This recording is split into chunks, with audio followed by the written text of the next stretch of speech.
It kicks off on this scorching-ass summer day inside a bus so hot it might as well be a damn sauna on wheels. Everyone's half melting, minding their own business, when suddenly the route just glitches like someone hit pause on reality for a sec, and boom, something literally spawns out of thin air right in front of them. At first, folks are like, yo, this has to be a prank or some movie shoot, but nah, that theory dies real quick. The thing standing there is way too real. A straight-up goblin. What was supposed to be a normal, sweaty commute instantly turns into full-on chaos. More of those nasty creatures start crawling in, turning the bus into a slaughterhouse. People drop left and right, no screams long enough to finish, no chance to run. Even the ones reaching for their phones to call the cops get sliced before they can hit a single button. The air fills with panic, and those gut-wrenching screams, echoing off the metal walls. The protagonist's heartbeat's going insane, breathing heavy like every second could be his last. Within minutes, the entire bus becomes a blood-soaked nightmare. Men, women, kids, no one gets out alive. And that's only the damn beginning. Outside, the city's already gone to hell, with more than 80% of the population wiped out. The protagonist's thoughts spiral hard, wondering if there's even a point trying to survive when the world's clearly game over. But reality hits cruel and fast. He's just some ordinary player, zero talent, no powers, no hacks, just a scared dude stuck on nightmare mode with death closing in from every direction. In Jongno-gu, Seoul, 2028 life was just cruising like any other day. People doing their thing, minding their business, chasing deadlines, eating street food, the usual. Two dudes were clowning around about how hard they tanked their exams, laughing but also low-key panicking that if they flunked again, they'd be stuck repeating the damn year. Somewhere in that sea of normalcy was Kim Hukjin, our protagonist, a 30-year-old dude still grinding for the civil service exam after wasting 7 straight years trying to pass it. Once upon a time, he dreamed of being a player, one of those super-powered hunters, but that dream died the moment he realized he had zero talent for it. A decade ago, portals had ripped open across Seoul, bringing chaos and monsters but also creating players, people who awakened powers and turned into humanity's frontline fighters. But Hukjin, he stayed painfully average. No powers, no miracles, just textbooks and caffeine-fueled nights. During lunch, he overheard people hyping up Gwak Taeun, the legend everyone called God Taeun. This guy was built different, a monster among players. People joked that even 1% of his power could flip their entire lives. Meanwhile, normies like Hukjin were just stuck grinding for that stable government job. And then came the real kick-in-the-gut gossip about him. Everyone remembered how he'd once taken the player's aptitude test and flopped so hard that he got branded dead genius. Apparently, he'd had multiple sealed talents but never awakened them in time.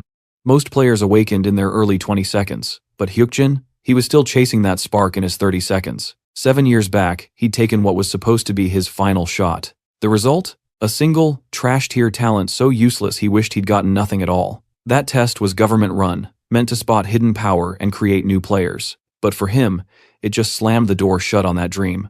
The head of the freaking Players Association had even shown up personally to hand him the result, which made zero sense. The guy had no clout, no fame, just a regular school record and an ordinary life.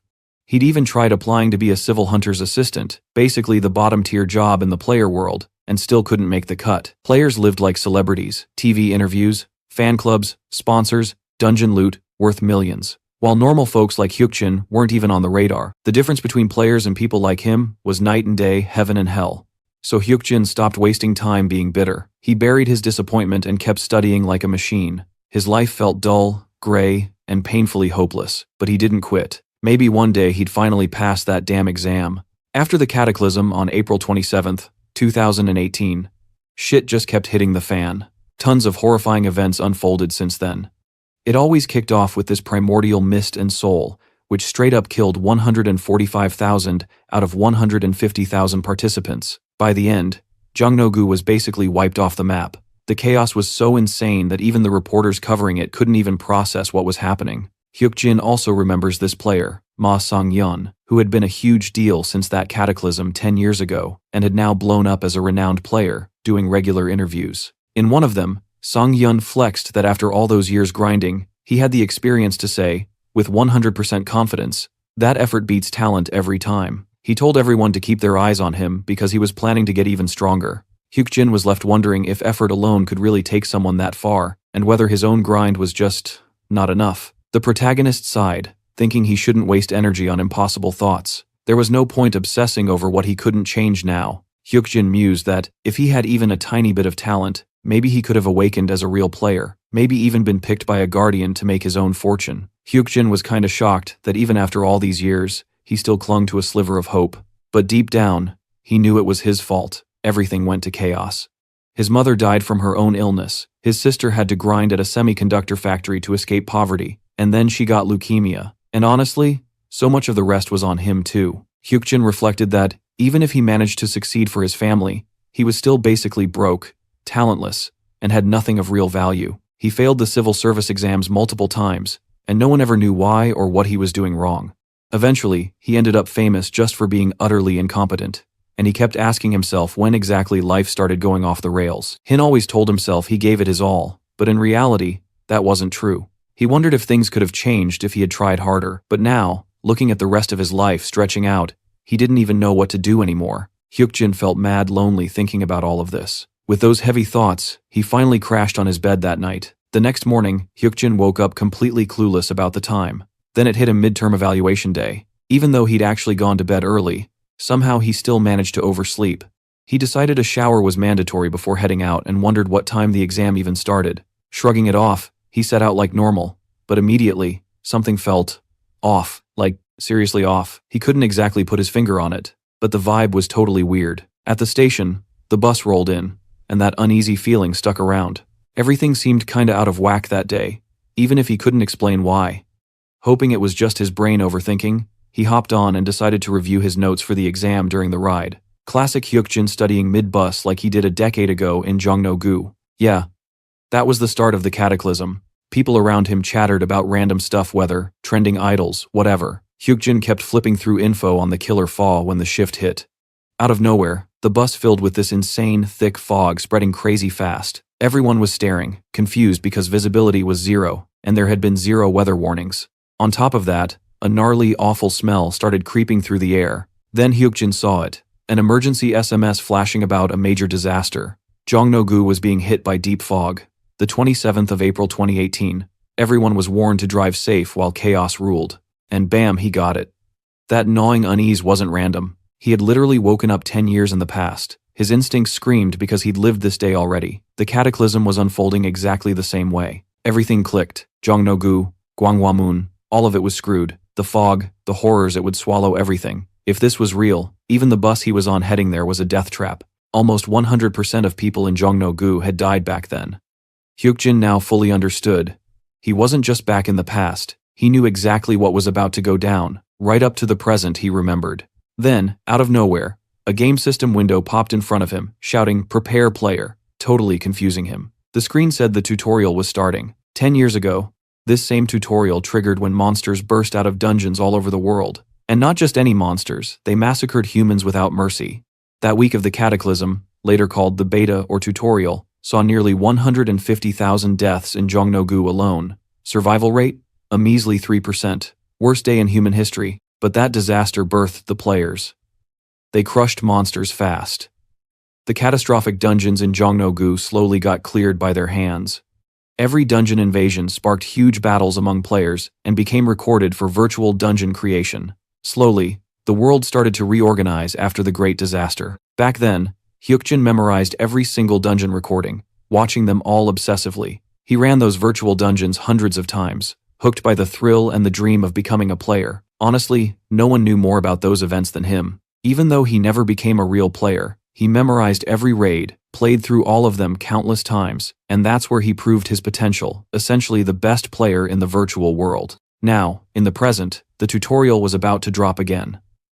The system window warned all players to prep themselves. Hukjin knew those alerts would appear during the cataclysm. He'd only ever studied them theoretically, but seeing them live? Whole different level of intense. Out of nowhere, the bus smashes into something, and everyone inside gets shook. Nobody can even see outside, so panic starts creeping in, thinking shit might be serious.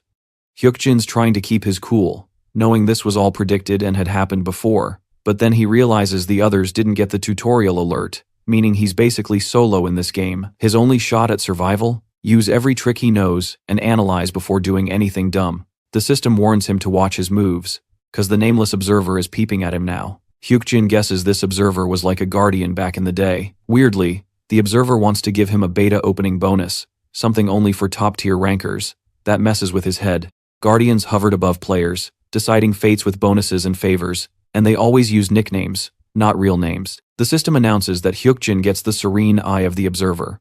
He feels oddly calm, like someone's watching him from a third-person perspective, making him feel almost detached from the chaos. Then the system says the tutorial quest drops in 10 seconds, and the countdown starts. The bus driver freaks, saying the fog's too thick to drive, so they'll need another way to reach their destination. Chaos hits way faster than expected, and passengers start whining about being late. Most think they should just run, but Hukjin yells at them not to leave, knowing that's how they survive. The system double confirms the nameless observer is eyeballing him. Suddenly, a massive light pops up, and a being emerges, a portable portal opening, named by the system as an intermediate administrator. The admin, Cinia, greets everyone, and says they're inside her tutorial now. The quest? Survive in the field for 7 days, with no escape. Difficulty depends on how many make it through. Normal people are straight up confused, asking if this is some movie set and demanding answers. Cinia shuts that down, saying they need to grow strong to survive. Then, a corpse crashes in front of the bus, blood everywhere on the windows, shocking everyone. Hukjin knows scaring civilians with deaths is part of the strategy. The system alerts that screams and movement are detected, as goblin troops start coming out of this new world. The first goblin attacks, and more swarm in, heading for Jongno-gu. Passengers see shadows creeping, weird silhouettes climbing over everything, and panic spikes. They think about escaping, but Hukjin yells, "Don't open the doors, it would be worse." Goblins would massacre outside, so staying inside is their only shot. Though judging by how panicked everyone is, Hukjin doubts survival odds are high. 10 years into the goblin raids, humanity had kind of figured out some survival hacks. The ultimate move? Facing those monsters head-on, basically signing your own death sentence. Knowing it was one thing, actually doing it? Whole different level. Hukjin knew straight up he wasn't strong enough to take those guys on in the tutorial. Goblins were beasts, physically crushing humans like bugs, and it was only a matter of time before they smashed the bus and got inside. The passengers were screaming, panic mode maxed, running around like idiots, but Hukjin yelled at everyone to crouch and stay put. Yeah, good luck convincing them while their brains were fried from fear. But he didn't care. They had two options: follow him or die. Time wasn't waiting for anyone. Nobody really got what he was saying, just wanted to know if they were supposed to stay put while chaos unfolded outside. Logic said run, but Hukjin? Too late for that. The system popped up, showing that the nameless observer was watching his every move, activating the status window and inventory. Hukjin blinked, his points were insane. Even top-tier players usually started with 9, and here he was, rocking 11 inches the tutorial.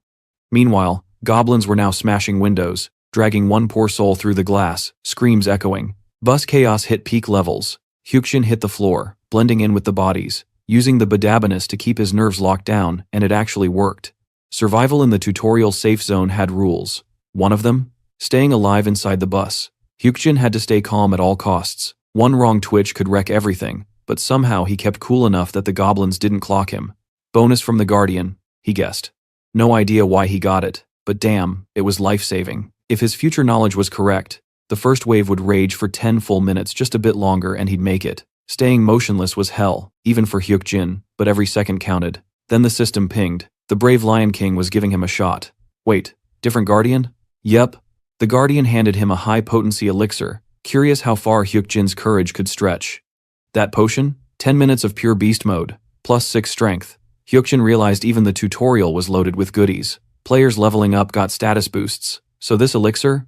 Essentially a triple-level power-up. Now, he could actually fight the goblins. The Guardian clearly wanted a show. Hukjin rolled his eyes. These Guardians were wild, expecting him to just play along. Seconds were ticking before the raid ended. He could survive doing nothing risky, but the brave Lion King wasn't done. Negotiations with the intermediate administrator started, and Cinia mentioned the tutorial field would be tweaked per Guardian orders. Translation: the Guardian was pushing him to fight. Among all Guardians, the brave Lion King was a straight-up nightmare. Obsessed with reckless courage, challenges, and useless hype, but also twisted AF. He loved watching players suffer, face danger, and throw themselves into dumb bravado for his entertainment. Hukjin knew the Lion King's endgame, nuking the safe zone entirely. Cinia announced that the negotiation with the Guardian was officially done. As requested, the conditional safe zone was about to vanish in 30 seconds. Hukjin immediately pointed out that if a tutor forces a scenario change, the affected player deserves a reward. They were basically trying to shut him up and make him happy, with just a strength-boosting elixir. He made it clear that Sanya couldn't just ignore the rules, especially if his life was on the line. Ignoring the commandments? Yeah, that was not okay, which obviously shocked the admin. Even the nameless observer was impressed, but the brave Lion King just went quiet. Sanya asked about these commandments. Hukjin said it was just an irrational complaint, like, whatever, thinking their shock was normal. After all, the laws and commandments weren't even discovered until 7 years after the tutorial. When Sanya pressed how he knew about them, he dodged the question, saying it didn't matter.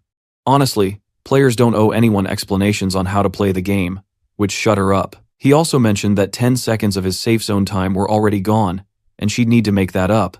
Sanya admitted he was right. Following the commandments, she extended the safe zone by 10 more seconds and added compensation for the scenario change. Hukjin got a quality lubricant, perfect for sharpening blades or other uses, plus a rusty steel sword not deadly, but packing 2-5 attack points. He realized he couldn't complain anymore. At least he got something just by mentioning the commandments.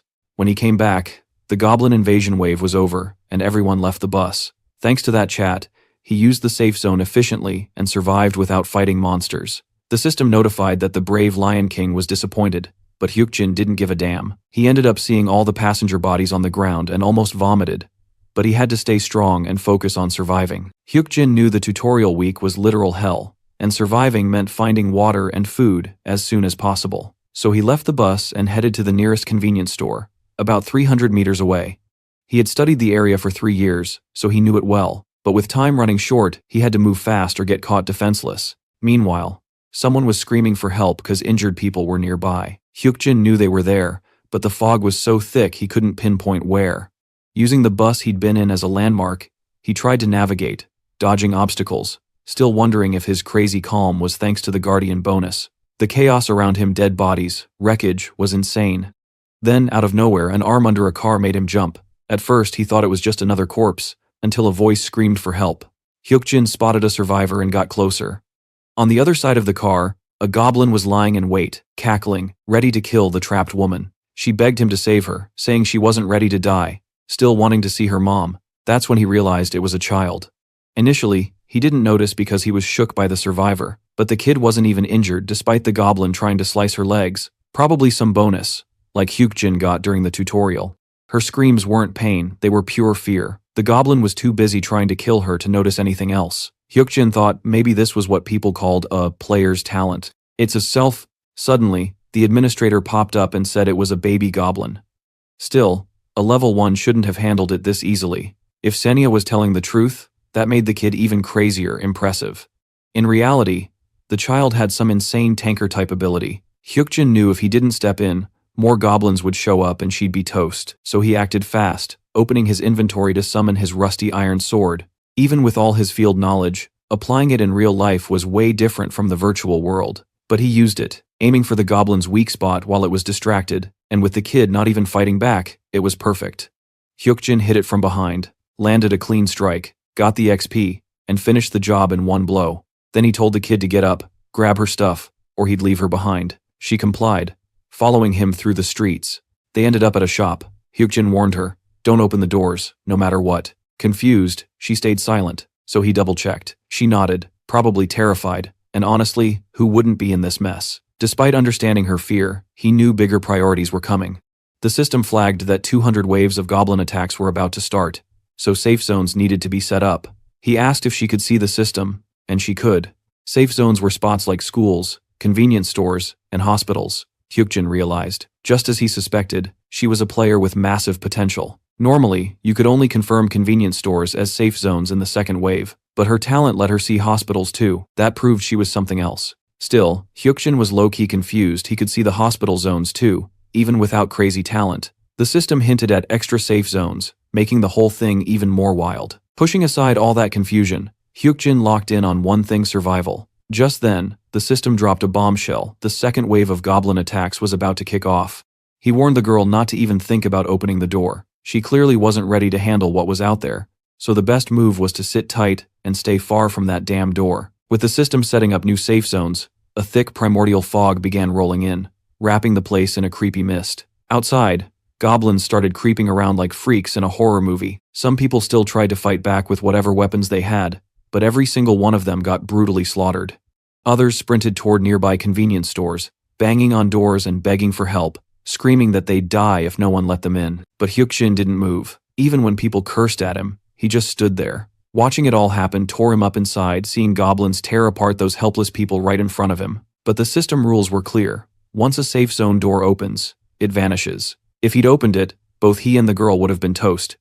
So, he sat there, forcing himself to remember everything the cruel system set by some god, and those so-called guardians watching all this bloodshed like it was some twisted game show, and he swore he'd pay them back one day, every last one of them.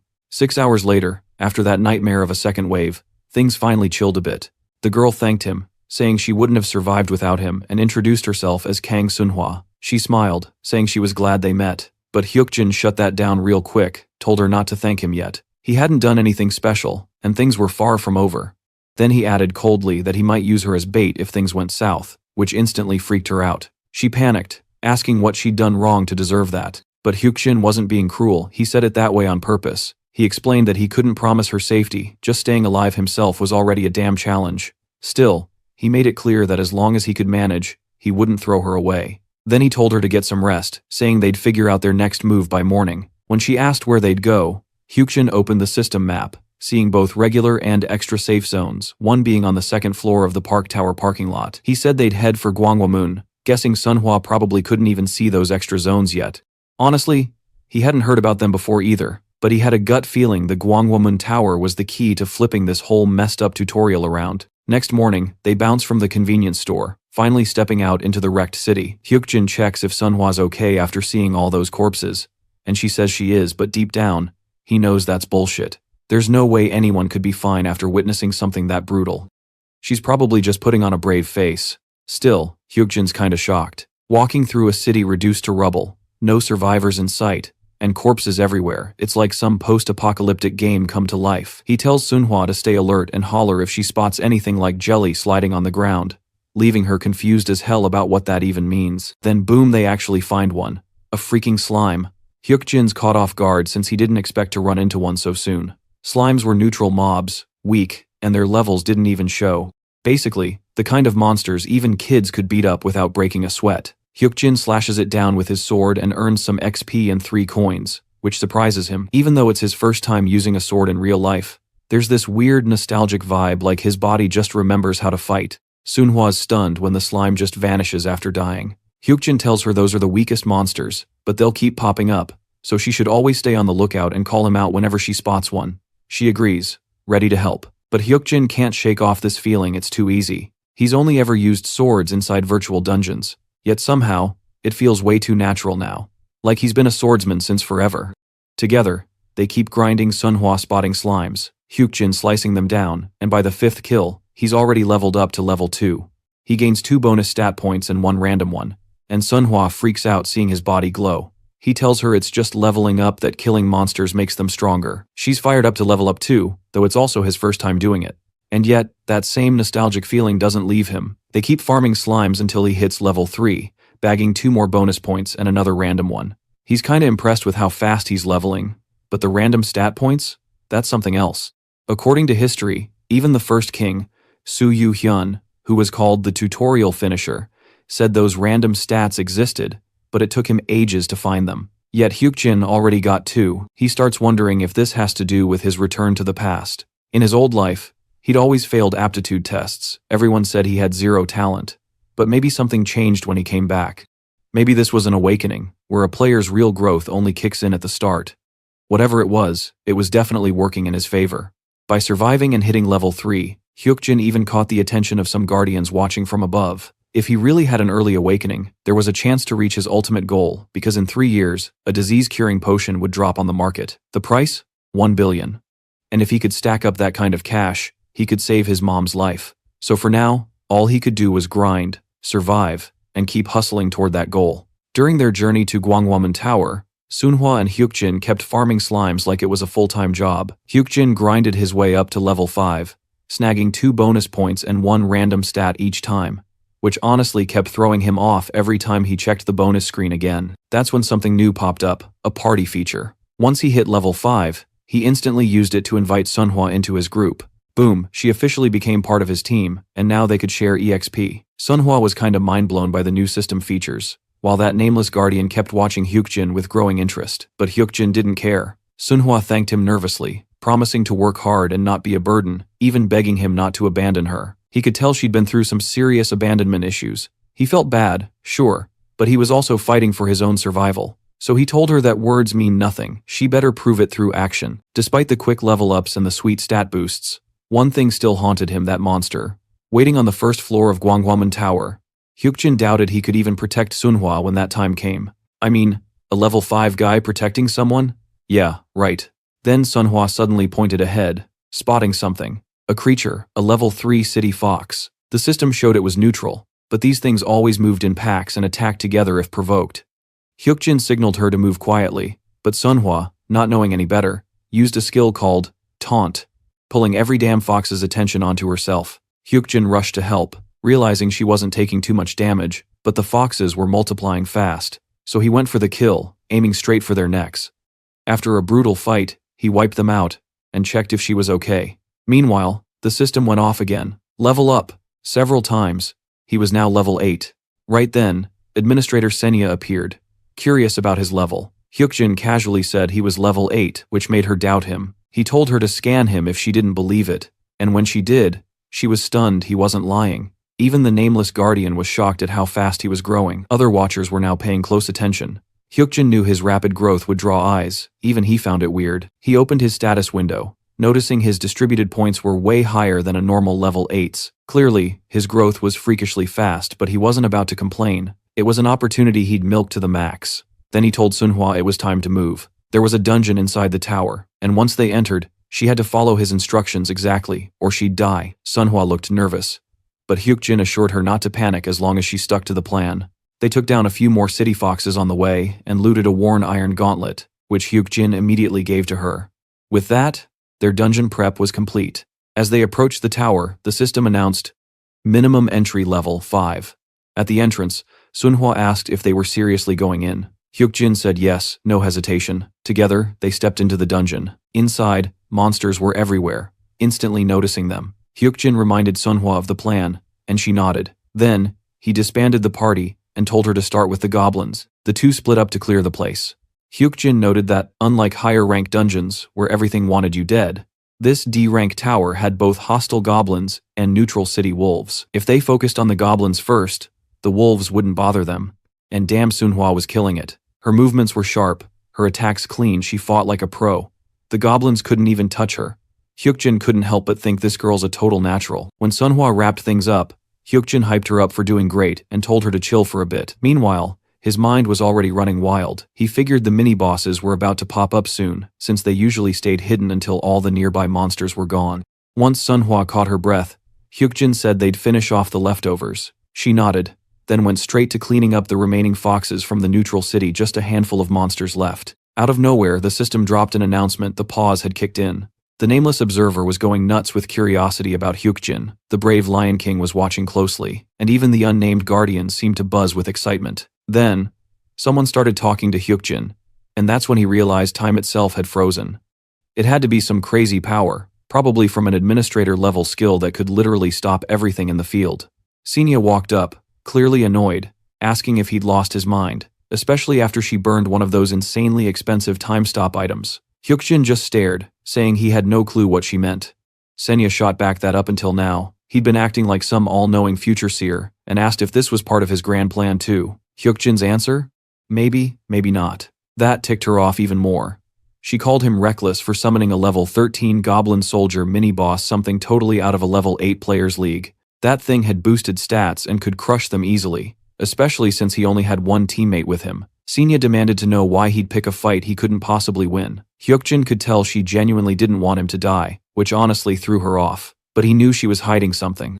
The Guardians clearly had an interest in him after all. He was the player who acted like he could see the future. A total wildcard meant to put on one hell of a show for the audience up there. That's why Senya probably wanted him alive, not because she cared, but because he was entertainment. He also noticed something weird. He didn't remember ever hearing about Senya in the future. Maybe she'd been some clumsy administrator who got benched before the dungeon craze blew up. Her excuses were so bad it was almost funny. When she asked if he was trying to insult her, Hukjin calmly said he was just being honest.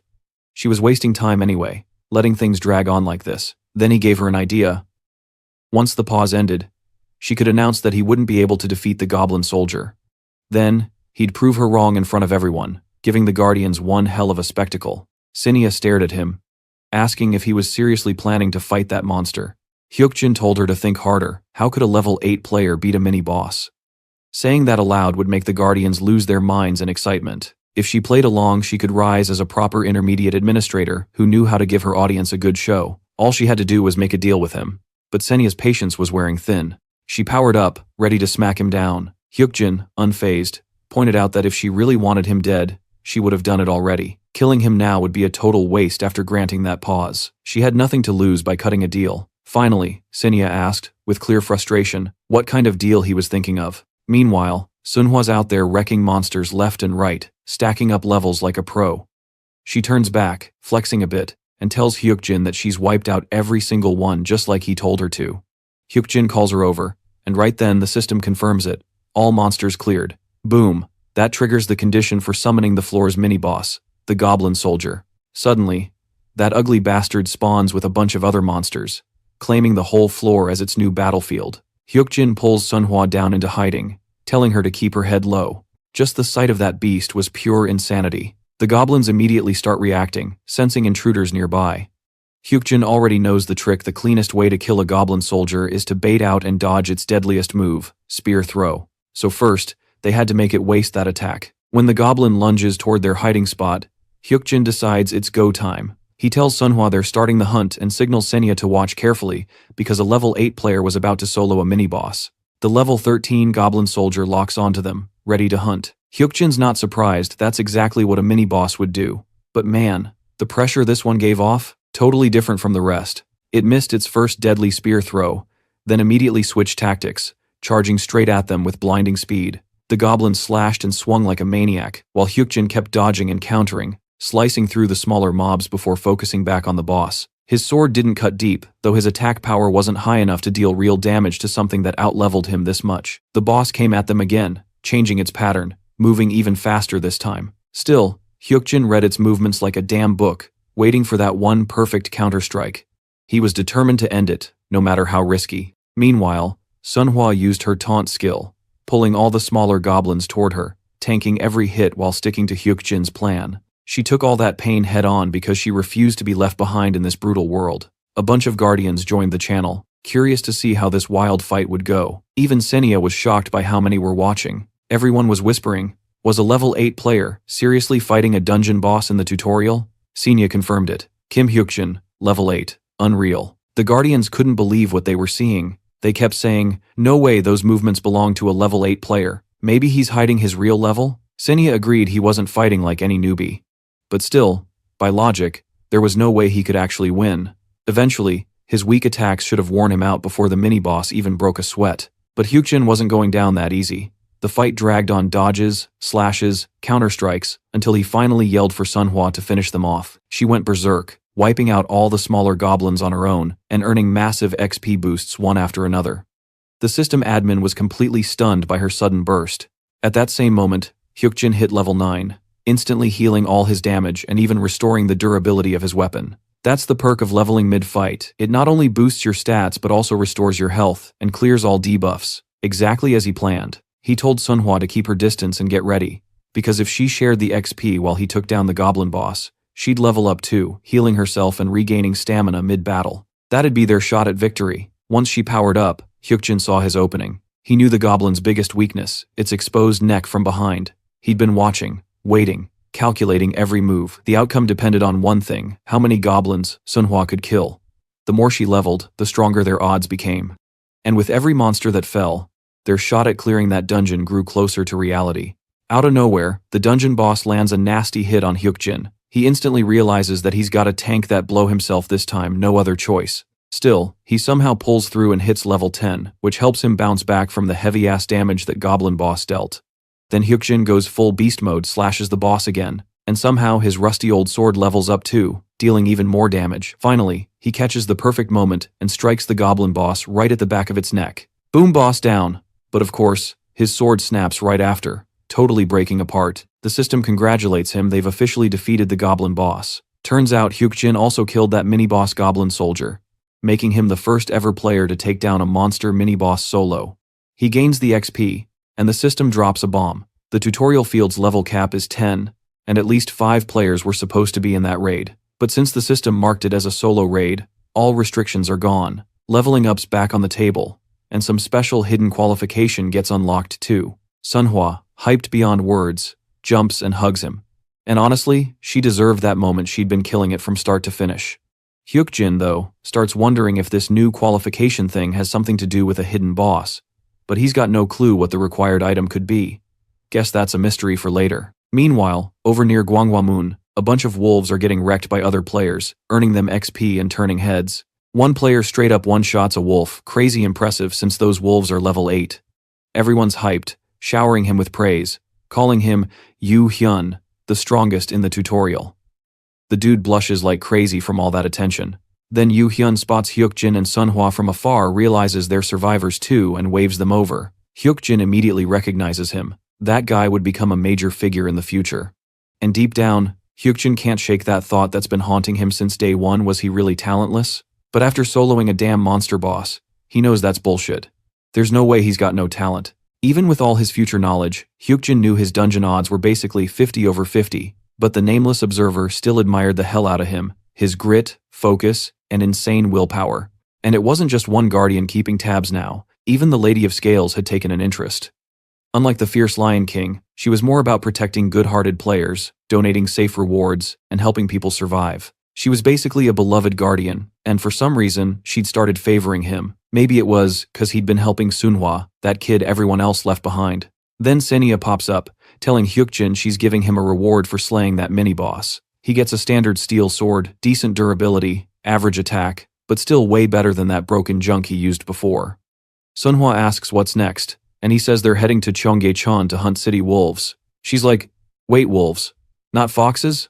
Hukjin explains that city wolves are all level 7 and up, and their leaders hit around level 9, way tougher than foxes, but solid targets for grinding XP. If they could take down a pack, just the 2 of them would be enough. When she asks how he even knows that, he casually says he heard it from others before they met.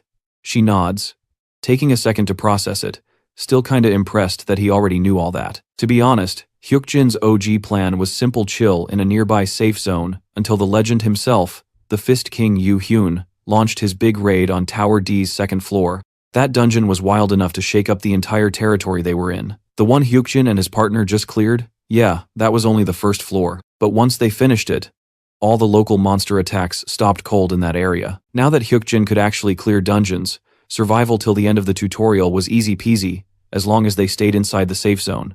But Hukjin wasn't planning to just survive. After realizing he had legit player talent, making $1 million to help his fam suddenly felt doable. When he came out of the dungeon, he kept replaying everything that went down.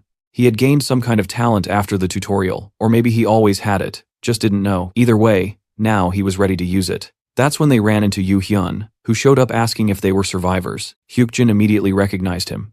Even though it was their first face-to-face, there was no mistaking the Yu Hyun, the Fist King, soon to be one of Korea's top 8 iconic players.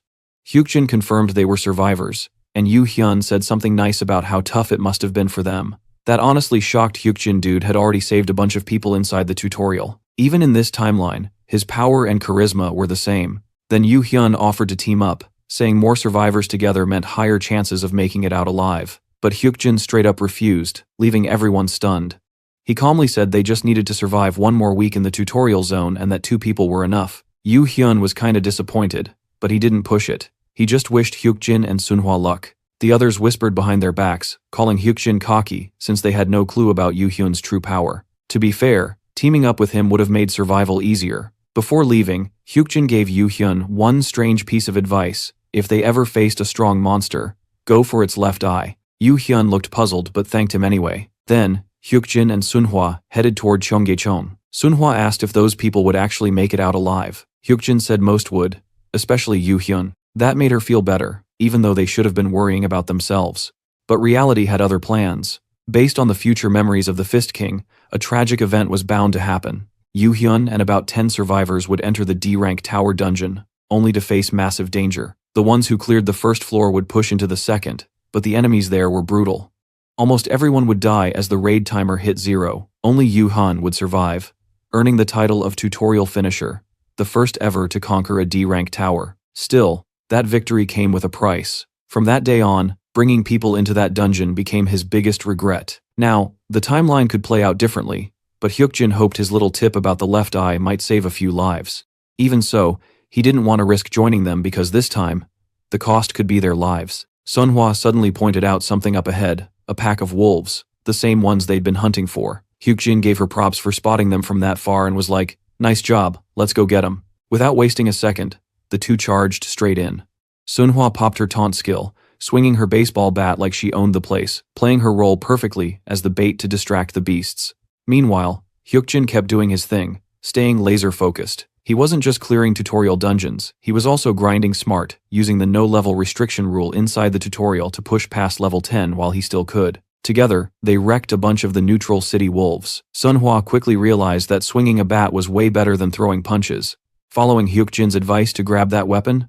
Best decision ever. Hukjin, on the other hand, kept slicing through monsters until he finally hit level 11, officially becoming the first player to ever do it. Sunhwa wasn't even shocked, just proud. It was already insane how hard it was for others to reach level 10 that fast, but Hukjin went beyond that. Then came the surprise he unlocked a brand new title, the First Pioneer. The name alone screamed prestige. It boosted EXP by 20% and could even stack with other titles. Hukjin was stunned. He'd never even heard of that title before. But thinking about it, it made sense since no one else had broken the level cap earlier. No one could have claimed it. Sunhwa glanced at him, asking if he was good, and he just nodded, saying they should keep moving and hunt down more monsters themselves. Meanwhile, the administrator was silently watching the duo while chatting with the guardians. Xenia, clearly annoyed, muttered that just as she'd suspected, she'd discovered something weird, and now she'd need to report it and get it confirmed. Inside the hospital's safe zone, Hukjin and Sunhwa were prepping for another dam expedition. While Hukjin noticed Xenia had been acting weird since yesterday, she seemed pissed, and now he knew why she brought up the title he'd earned. He casually admitted he got one but refused to tell her which, leaving her frustrated and clueless. Not even the Guardians could know a player's title unless it was spoken aloud, and Hukjin wasn't about to hand out that info. Xenia was under pressure, clearly struggling to figure it out, but Hukjin didn't care to make it easier. He knew keeping her in the dark made things more interesting for the spectators anyway. Sunhwa then asked if they were heading back to Cheonggyecheon like before, and Hukjin confirmed they were. Meanwhile, over near Gwanghwamun, Yu Hyun gathered his crew and dropped some big news about a nearby dungeon. No one knew how dangerous it was, but everyone could smell the rewards waiting inside. He declared he'd be entering it himself, hyping up his followers who instantly wanted in. The crowd buzzed with energy, chanting and prepping to take down whatever beast hid inside. Back at Cheonggyecheon, Hukjin and Sunhwa were busy wrecking wolves from the neutral zone, leveling up like maniacs. Sunhwa noted how fast their hunts had gotten, and Hukjin told her it was just repetition. They'd been grinding non-stop for 2 days straight.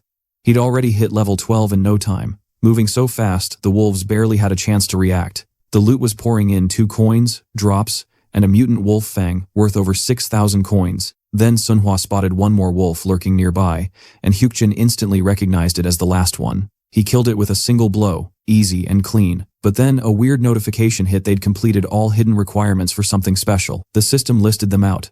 Obtain a secret item, reach level 12, and slay 500 city wolves. Hukjin froze for a second, realizing what they'd triggered.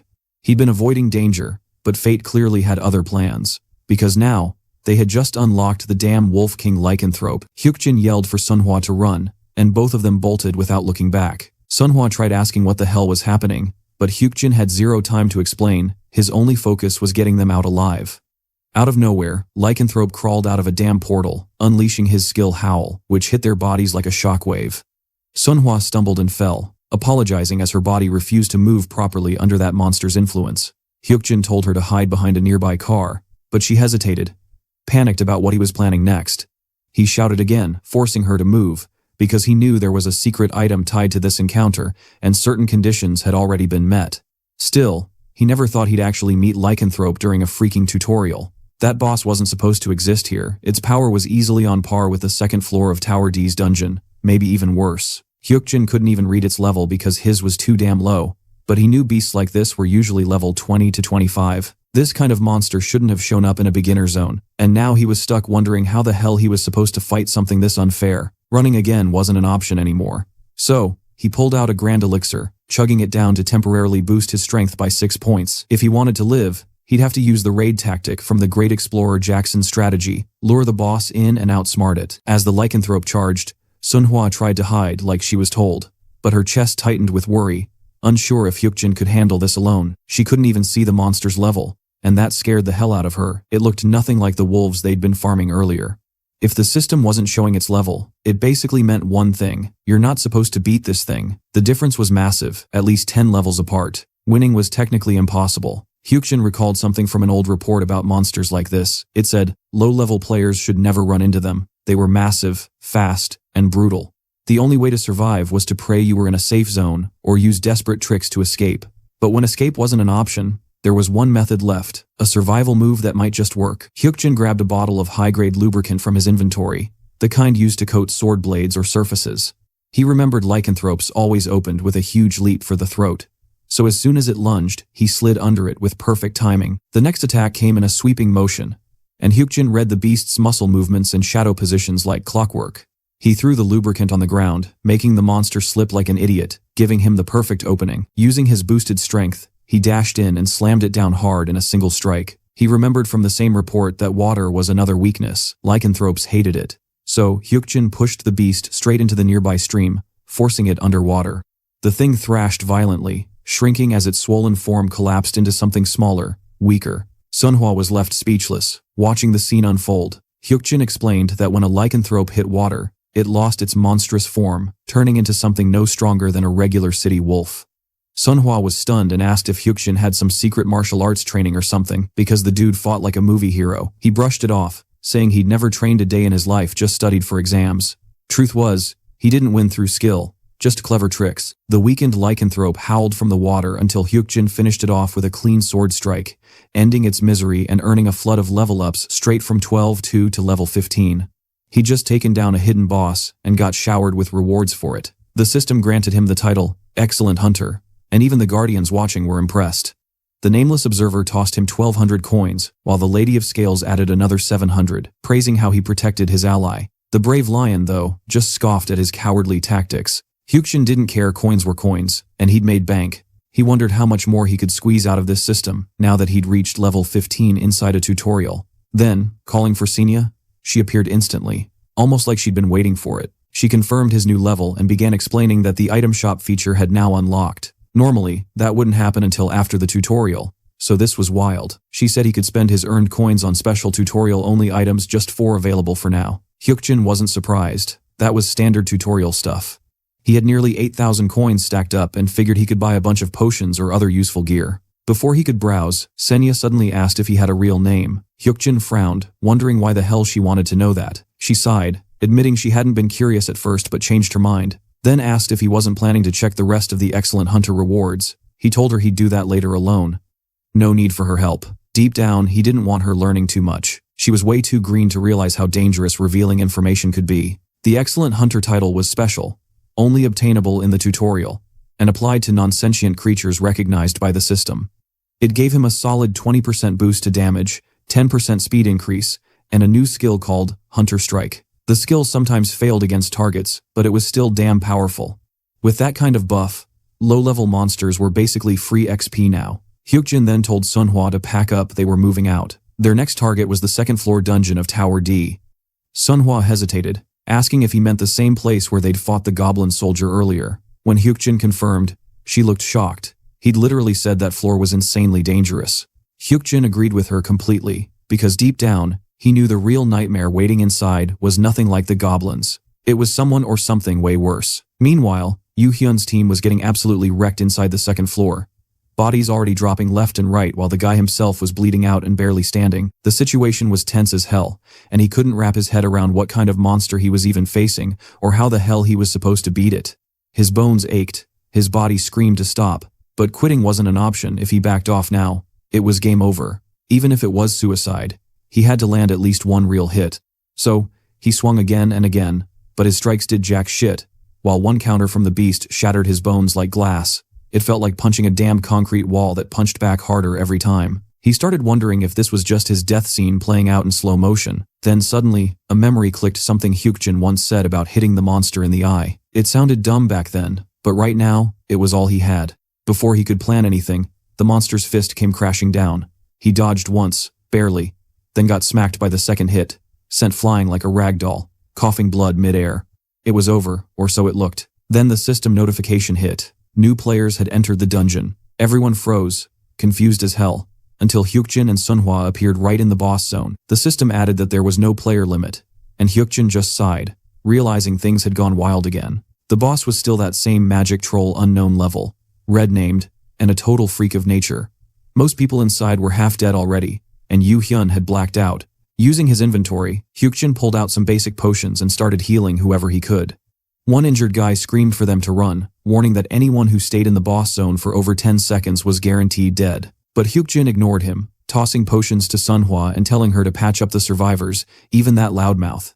While she handled the wounded, he ordered her to tell the recovered ones to stay low and not move while he fought. The man couldn't believe it. This dude was seriously planning to fight the floor boss alone. He shouted again to run, but Hukjin didn't even blink. He knew exactly what he was dealing with. That troll wasn't just any beast. It was one of the monsters he knew better than anyone else. Like the lycanthrope, its level was hidden, its name was red, and its toughness was straight up broken. Magic trolls were infamous for their ridiculous vitality and regen. They barely took any damage unless hit by proper weapons. Normally, players like Yu Hyun were the only ones who could stand against things like this. But he was down cold. So Hukjin had to go solo. When the troll charged, one of the wounded tried to warn him, but Hukjin was already moving. He dodged easily, realizing that while the troll's hits were monstrous, its movements were slow as hell. There was no real strategy here, just pure grit and timing. The only way to win was to stay alive long enough to beat it down. Hukjin remembered how the Fist King had once killed his own tutorial boss by never letting it breathe, attacking non-stop until it broke. Sunhwa looked terrified, and the survivors stared in disbelief, wondering how Hukjin had the guts to keep standing in front of that beast. Then, the system chimed again. His title was kicking in, giving him buffs mid-battle. His perception sharpened, his reflexes spiked, and he could literally see the trajectory of the troll's attacks.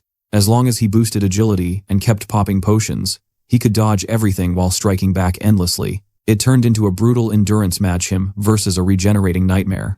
Minutes turned to hours, and still, Hukjin didn't back down. The spectators couldn't believe it. 1 hour passed, then 2. This random player had jumped in just to save them, and he was still going strong.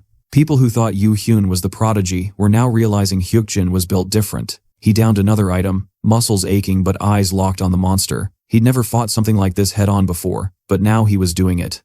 5 hours in, and the troll was still standing, but barely. Then the system finally announced that its regeneration had stopped. It had hit its limit. The boss was dying, and Hukjin knew he was close. His old self, the civil service student Kim Hukjin, would have never believed this was possible, but that guy was gone. Now, he was Hukjin the player, and he was ending this fight. 15 more minutes, maybe less, and the floor boss would fall. Just then, the brave Lion King granted him a divine favor, confusing the hell out of him. A new skill appeared, superb overhuman strength, a buff that doubled his attack power instantly. Hukjin didn't even have time to process it before his next strike landed, hitting twice as hard as intended. The sheer power ruined every calculation he'd made mid-fight, throwing his plan into chaos. He gritted his teeth, pissed off but unstoppable, cursing under his breath at the Lion King's timing. Everyone around was losing their minds, shocked that Hukjin had taken down the floor boss almost completely solo. Hukjin knew damn well the brave Lion King Guardian had allowed that on purpose, and if he ever got the chance to take revenge on those divine bastards, that lion freak would be the first to die. His original plan to beat the troll had gone to hell, and now he had no choice but to run. Meanwhile, Sunhwa managed to wake Yu Hyun, trying to help him recover, but the guy instantly panicked about the monster he was fighting earlier. She pointed out that it was still there, only now it was facing Hukjin instead. That's when Yu Hyun froze. The troll's aura had shifted into something completely different, darker, way more dangerous.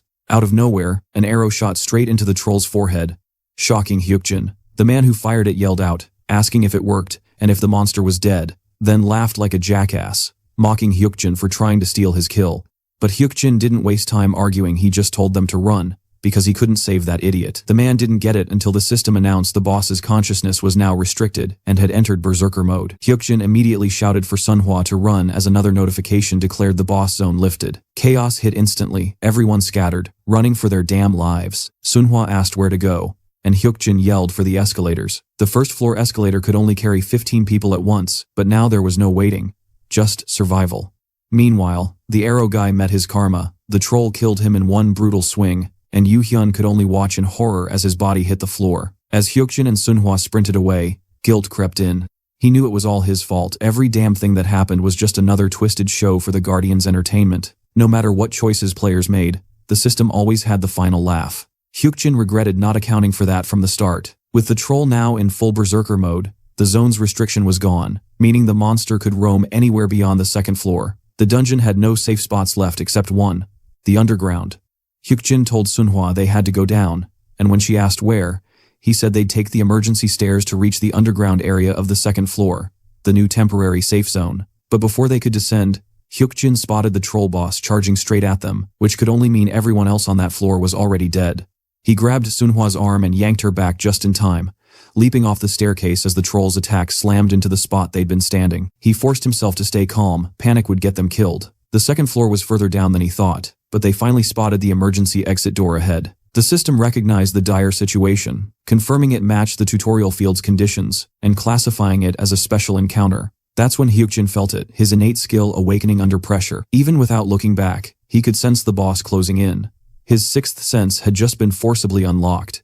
But the troll's attack came crashing down before he could react, and for a second, he thought he was done for. Instead, the hit landed on Sunhwa. She had known all along that they wouldn't survive at this pace and couldn't block the strike, but she damn well refused to let Hukjin die. So, she threw herself forward, taking the blow head-on. The Lady of Scales witnessed her courage and decided to bless her with a new ability, Platinum Shield.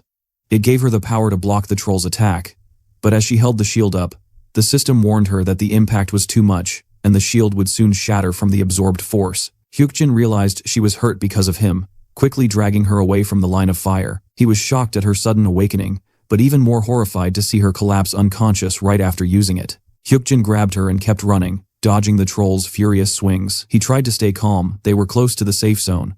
All they had to do was reach that damn glass door. Bursting through it, Hukjin finally exhaled as the system confirmed the additional safe zone of Tower D was active. The floor boss couldn't cross that line now. The troll slammed against the barrier, roaring in rage, but it couldn't pass through. For now, Hukjin was safe. Still, he couldn't ignore the dread crawling up his spine. There were monsters out there that could breach even safe zones.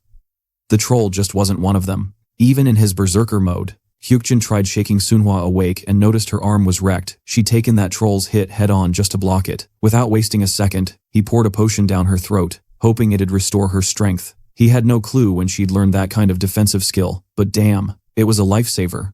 If that strike had landed on him full force, his skull would have been mashed into soup. Meanwhile, that raging troll was still pounding on the safe zone door, roaring like a beast from hell. It ticked Hukjin off so bad he just shouted it to die already. The bastard was in berserker mode anyway, shouldn't have long left. And right on cue, the troll's body burst apart like a damn bomb, painting the whole area red with blood. The system chimed in, declaring that the magic troll had been hunted by the level 20 player inside the zone. Just then Senya appeared, saying the dungeon's conquest reward would go straight to Hukjin. With the boss gone, the tutorial territory would collapse, and her quest was marked complete. Then came another update. Difficulty for the next stage would depend on survivor count 5,087 in total, making it low. Hukjin froze for a second. That number was identical to what he remembered from before. Even with him and Sunhwa surviving this round, the total hadn't changed, which made no damn sense. Then came the juicy part, the tutorial completion rewards. Everyone got their system package. Player qualification, 1,000 coins, and a beginner's defense kit. Individual rewards were to be distributed by each administrator.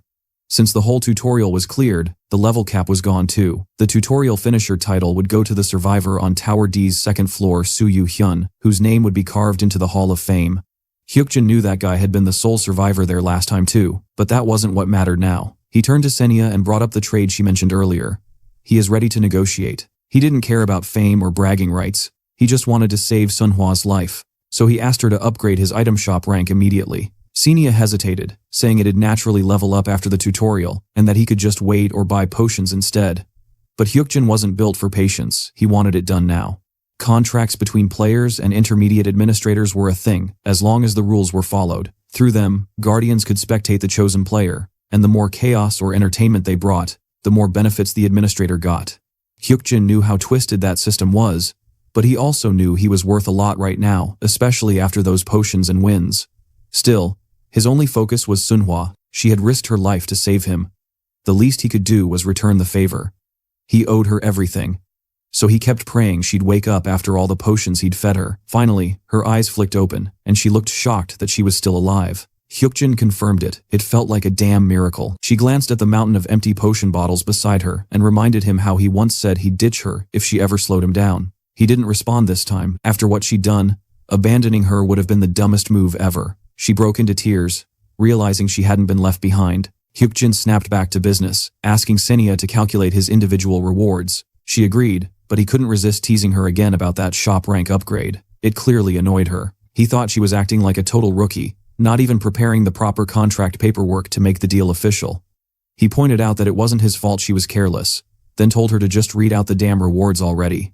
Senia finally displayed his data on the system screen, and Hukjin couldn't help but feel a surge of pride. The 7-day tutorial was officially over, and survivors were getting personalized rewards based on performance. His results were nothing short of insane stuff no ordinary player could ever pull off without knowing the future. Because of his past knowledge, the timeline had shifted, so it made sense that his rewards were also different. He earned 3 additional ability points, and noticed his title had changed again. Senia explained that his Excellent Hunter title had evolved into Excellent Player, and asked if he wanted to check its effects. He nodded but decided to review it himself, which clearly irritated her. The system revealed that Excellent Player was a rare title obtainable only during the tutorial, given to those who beat the boss and cleared every objective. Its perks were wild: 20% more attack power, 20% faster movement speed, a new skill called Excellent Attack, a 10% EXP bonus, and a small chance for attacks to bypass enemy defenses. Hukjin was shocked. He thought Excellent Hunter was already busted, but this was straight up overpowered. Still, it made sense. Anyone who'd killed the lycanthrope boss had to be level 10 or higher, so the title upgrade checked out. Hidden rewards like this weren't supposed to exist, but apparently, they did. Then came the biggest twist: his abilities' Sixth Sense and Death Sentence had transcended, hitting fusion level. The tutorial bonus combined with his innate ability had created the Excellent Player title, while the beta opening bonus fused into Calm Observer's Eye. He remembered how rare those fusions were. Barely any records existed, and most players who achieved them didn't even understand how. They were special enhancements only players at high hidden ranks could unlock. Now, Hukjin had to make a call. His Sixth Sense could fuse with either Calm Observer's Eye or Excellent Player. After thinking it through, he chose to merge the 2 received abilities. At first, nothing happened. But then, agony ripped through his body. It felt like his heart was about to burst out of his chest. Blood spilled from his mouth as the system casually mentioned that the fusion came with an intense pain side effect, and failure meant death. Hukjin cursed the damn system for not mentioning that earlier, but it was too late now. He was shaking, bleeding, barely hanging on while Manhwa panicked beside him, screaming for him not to die. And just when it felt like he couldn't take it anymore, the system announced that the fusion had succeeded. A new, innate skill, Eye of Perception, was created. But Hukjin didn't even get to celebrate. His vision blurred, his strength vanished, and with blood dripping from his lips, he finally collapsed into unconsciousness. Hukjin jolted awake in a completely different place, disoriented and unsure if he was even alive. His head was spinning, and he swore he'd heard some kind of alarm before everything went blank. Turning to the side, he froze. There was a woman beside him, Kim Ah-hyung, his sister. What really shook him wasn't just seeing her, it was the system window analyzing her emotions right in front of his eyes. It said she was happy and relieved, but also worried. Still, she looked exactly the same as she did 7 years ago, which freaked him out even more. Ah-hyung snapped that he'd gone out to study and vanished for a whole damn week, demanding if he even cared how much she and their mom had worried. Before he could reply, she stormed out, muttering that as long as he wasn't dead, it was fine. Typical Ah-hyung, tough as nails, same as ever, even after a decade. But even after she left, Hukjin could still hear her voice outside. His innate ability had kicked back in the moment he'd lost consciousness, sharpening his senses. He heard her mumbling under her breath, saying he should have just died instead of making her worry sick for so long. That hit him hard. He apologized silently, because he'd never wanted to be the reason she cried. Memories came rushing back how they'd argued before, when he'd begged her not to work at that crappy factory just to help their mom, insisting he could handle it himself. They were supposed to fight through life together as a real family. And now, in this second chance, he wanted to make that right. When his mother showed up alive and well, Hukjin felt something heavy in his chest lift. Then came Manhwa, bursting into the hospital room the second she heard he'd woken up. She threw herself onto him, crying and laughing at once. overjoyed that he'd survived. That's when it hit him for real. He'd gone back to the past. After 7 brutal days in that nightmare tutorial, where survival odds were basically zero, he had actually made it out alive. Now, armed with skills and instincts forged through hell, he was ready. The next time portals appeared in this world, he wouldn't be caught off guard.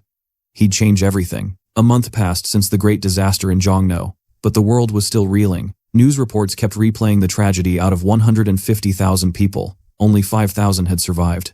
The tutorial had ended, but the trauma was still fresh. Families shattered, cities scarred, and anchors spoke with forced sympathy while showing endless footage of the chaos. For one broadcast, they brought in a special guest, Soo Yoo-hyun, the guy being hailed as the tutorial finisher. The reporter praised him for saving lives, for fighting off goblins and wolves with his bare hands, calling him the hero who led people to safety. He'd even earned a famous title after his feats, and when asked about it, Yoo-hyun just smiled faintly and said he got lucky. He claimed there were others who were the real heroes, earning praise for his humility. But deep down, Yoo-hyun knew it wasn't humility, it was the truth, because there had been Hukjin and Manhwa, and Hukjin especially was on another level entirely. The man had faced the floor boss alone and lived. Without him, Yoo-hyun would have been long dead.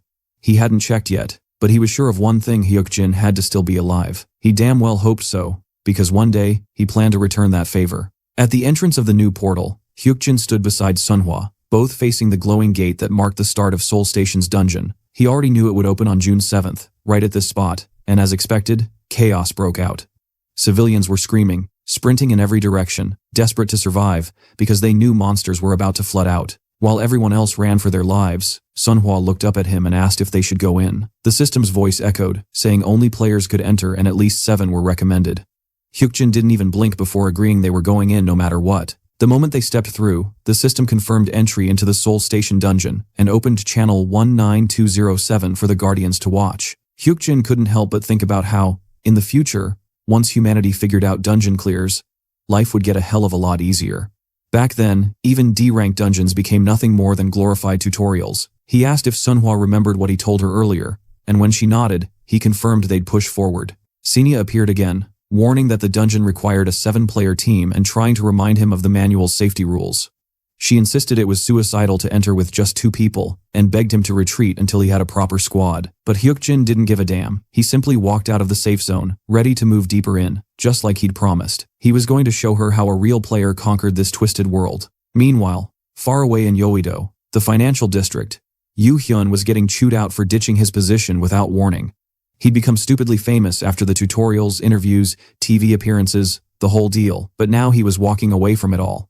He apologized, saying he was choosing a new path.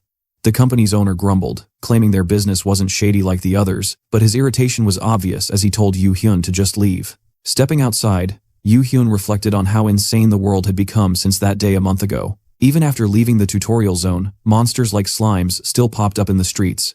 Players who managed to grab loot early became valuable assets, trading items for survival. Investing in players had become the new economy, the fastest way to adapt to this broken world. While deep in thought, he overheard a couple arguing about running away because they'd heard of a new dungeon opening at Seoul Station, the same kind they'd seen in Jongno. Suddenly, another intermediate administrator, Neptune, appeared before him, announcing that the Seoul Station dungeon had finally opened, the first since the tutorial. Neptune suggested Yoo-hyun should enter as the tutorial finisher himself, explaining that 7 players were recommended for a full team. He advised Yoo-hyun to recruit people first, but stopped mid-sentence when realizing 2 people had already entered the dungeon. After a short pause, he shrugged it off, telling Yoo-hyun to still form his own team when possible. Then the system laid out the cold truth. Dungeons were living entities that self-destructed if left uncleared. When that happened, breaches opened and monsters escaped into the world, and only players could enter and close them before the timer hit 0. Back inside the dungeon, Manhwa tried to talk about how eerie it felt, but Hukjin immediately told her to watch her step. The Seoul Station dungeon wasn't some fancy labyrinth. It was a pitch-black, damp cave, where one wrong move could send them sliding into hell. He activated his perception eye, scanning the area. So far nothing looked too dangerous, but that didn't mean they could relax. In their current state, even a simple mistake could screw them up. Hukjin checked Manhwa's stats, and nearly whistled in surprise she'd hit level 15 at ridiculous speed. There hadn't even been that many monsters since the portal opened, yet she'd grinded her way up non-stop. A 14-year-old girl already pushing level 15, Hukjin couldn't help but feel impressed. Soon, they reached a massive divide in the path ahead, the infamous 7 fort paths. 7 entrances leading to 7 entirely different routes, each with its own unique item waiting at the end. That was exactly why this dungeon demanded 7 players. Each person was supposed to take one route, and anyone under level 10 was basically signing their death certificate. With only 2 of them here, it was damn near suicide. And Hukjin was sure Senya was losing her mind watching them right now, but he didn't care. Without hesitation, he told Sunhwa he'd scout ahead and be back soon, asking her to wait. She simply nodded, trusting his words completely. As he stepped toward one of the 7 cursed paths alone, Hukjin walked down one of the dungeon's eerie paths. Passing the first fork that instantly triggered recognition from the system, the dungeon responded to his presence, activating the Nepala's path within Seoul Station. But fear? Nah, that wasn't in his vocabulary. He kept moving deeper, eyes sharp, curiosity burning to see what this damn place still had hidden. To clear this dungeon, every single path had to be conquered, each one handing out a different reward. The real pain was that collecting all 7 rewards was the only way to beat it. The system was ruthless. Each path automatically scaled its difficulty to match a full 7-player team. Entering the Nepala's path with just 2 people? Straight up suicide. That path was infamous for being the hardest route, known for wrecking unprepared players. Still, countless strategies had been recorded over time, including secret methods that eventually leaked to the public. People even tracked those crazy few who cleared dungeons with fewer members than intended. Then came a new system alert. The Seoul Station dungeon had activated its second charm, the Dugo path. With each opened path, the difficulty would shift, lowering as more were unlocked. What was originally programmed for 7 players would now bend to the will of 1. Another notification hit soon after, revealing the Delancia path's activation. Slowly, every route in the dungeon began to open, each adjusting its level to match a single-player challenge. Once all 7 were unlocked, Hukjin turned back to where Sunhwa was waiting. The rules never said they had to clear all paths at once, and that loophole was exactly what they'd exploit. With that thought, Hukjin decided it was showtime. He and Sunhwa stepped into the first path of the Nepala's passage, ready to grind through the madness. Outside the dungeon, chaos was breaking loose. Civilians panicked as the police cordoned off the Seoul Station area, yelling for everyone to stay back and evacuate. Nobody knew what the hell was happening, but the fear was contagious. Yu Hyun, watching from the crowd, immediately sensed that a dungeon portal had opened inside the station. Then, a strange voice echoed through the confusion, dripping with irritation. Someone complained that the cops were messing with his livelihood, blocking him from what was his. Heads turned. The man floating in the air looked nothing like a normal human. The cops shouted for him to identify himself, guns raised, but Yu Hyun froze. He recognized that face. It was Chris, the intermediate administrator from the tutorial zone. And if an admin was here, that meant a player nearby had triggered something big. The cops barked another warning, threatening to open fire. But Chris didn't even flinch. Annoyed, he grabbed one officer by the neck, asking if he had any clue what he was doing. The others panicked, shouting for him to drop the man and opened fire. But the bullets didn't even touch him. His barrier deflected everything, then hurled them right back. Within seconds, flames erupted and chaos consumed the area. Chris looked around in disgust, calling them noisy insects before declaring that the way to Seoul Station dungeon was now cleared. He smirked, saying it was the perfect time for players to step in. Apparently, some famous names were around, and he made sure to call one out: Yu Hyun. As Chris spoke, another figure emerged beside him, greeting Yu Hyun like an old buddy. It was Seo Juhwan, a player Yu Hyun hadn't seen since the tutorial a month ago. Juhwan chuckled, calling it wild to meet the great finisher of the tutorial here of all places. Yu Hyun greeted him back, cautious but unsurprised. He'd expected Juhwan to have survived. Memories hit hard. During the goblin attack, Juhwan was a blood-soaked maniac, stacking corpses while everyone else ran for their lives.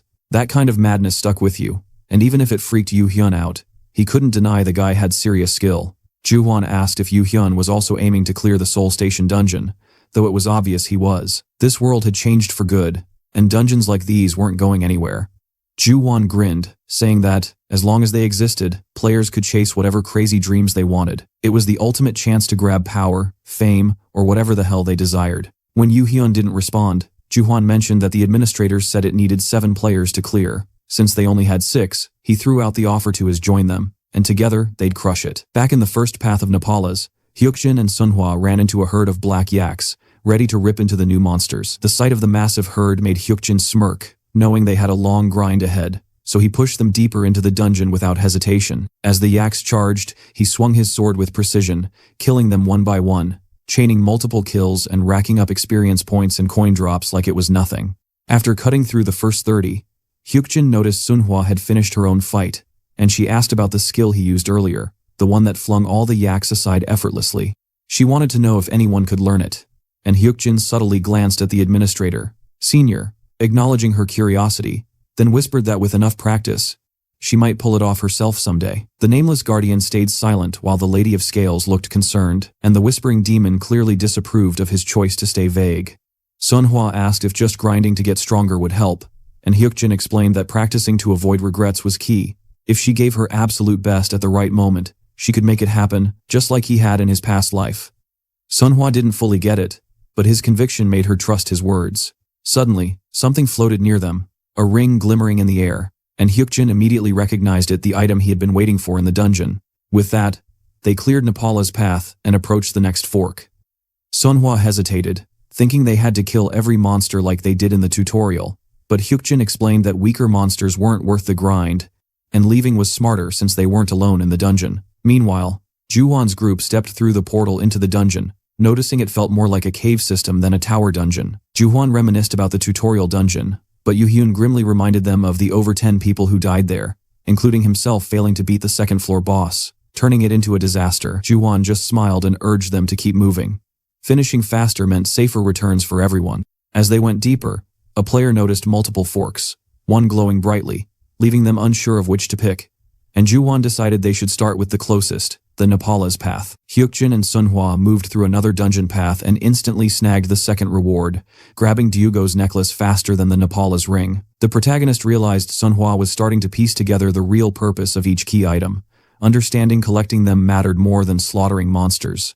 Out of nowhere, Manhwa apologized, leaving him slightly confused, and explained she'd been slow because she kept watching him hunt but always ended up exhausted. While she struggled with a single yak horn, he was slicing down multiple monsters at insane speed, proving he could handle it alone. She started worrying she was becoming a burden, but Hukjin denied it and reminded her he never did anything useless, and his guidance wasn't out of kindness. With that settled, they moved to the third path, where level 14 purple yaks roamed, far more aggressive than the black ones, and one charged at Manhwa immediately. Its horn struck her head so fast she couldn't even see it, and only later realized it was a projectile attack from the yaks, which Hukjin explained could hit from range. Confident she wasn't hurt, he let Manhwa take the lead, calling her an excellent tank, leaving her puzzled by the new role she'd been handed. Waves of horn attacks rained down on her, and Hukjin praised her ability to endure far more than he'd expected, though she complained it didn't feel safe. He reminded her the yaks couldn't actually injure her, telling her to use her taunt skill, which she activated, making the yaks attack even harder and fire more horns at her.